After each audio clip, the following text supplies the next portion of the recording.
I'm going to try to do something new today. I'm going to airbrush a plain white cube-shaped bath bomb with a floral stencil. And I found this cute little floral shape online at adobe.com, their stock website. And I just brought it into my Cricut and I cut out the stencil. And we're going to use that on this bath bomb here. I'm going to put a little bit of some hot pink bath bomb mix on the inside so we have something fun on the outside and the inside. And this is scented in I Love You Very Much by Wholesale Supplies Plus. And the hot pink is Red 28 by Nurture Soap.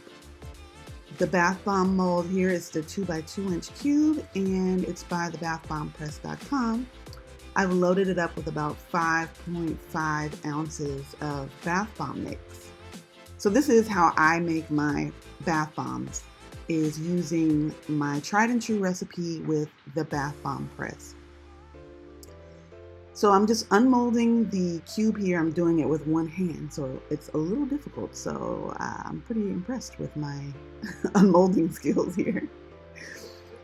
So basically we've pressed the bath bomb and I'm gonna let it dry overnight. We're gonna give it 24 hours so that when I come back with my airbrush, we don't like activate it, because I do plan on doing 5 colors and that's gonna be a lot. So here I've loaded up my wireless airbrush and it's just actually like a cosmetic foundation airbrush, really cheap, $35 off of Amazon.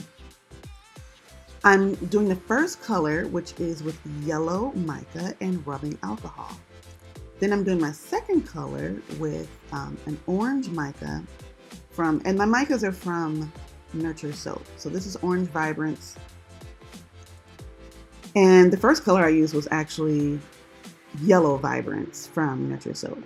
And I'm just kind of finishing up this first flower with a mixture of the Red 28 and a little bit of pink mica with 91% rubbing alcohol to airbrush the first flower. So now that I have the hot pink, that is the last color I did for the first flower. I'm gonna start the second flower, and I just kept the hot pink in the airbrush, and I placed the stencil in the opposite corner. And I'm not really thinking too much about exact placement. It's okay if like some of the petals overlap the first flower.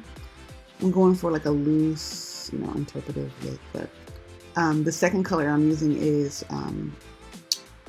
purple. I think it's Purple Vibrance from Nurture Soap as well. And I'm going to finish up with the third color too. This is going to be the blue. Oh, I can't remember what blue this is. I think this blue is actually from Matte Micas. It's a really nice dark purpley blue color. So we have yellow, orange, pink, purple, and blue. And I'm not really cleaning off the stencil. I probably could do better at that next time around to make sure that my colors don't muddy up the white background. And then I'm just finishing off the flowers with the little dots in the middle to look kind of like the center of the flower. I think it gives a little bit more specific interpretation for the design we're going for. And I did repeat the pattern on all sides of the bath bomb, except for the bottom. I didn't do the bottom, but I did do all the sides and the top. And I think it turned out really cool.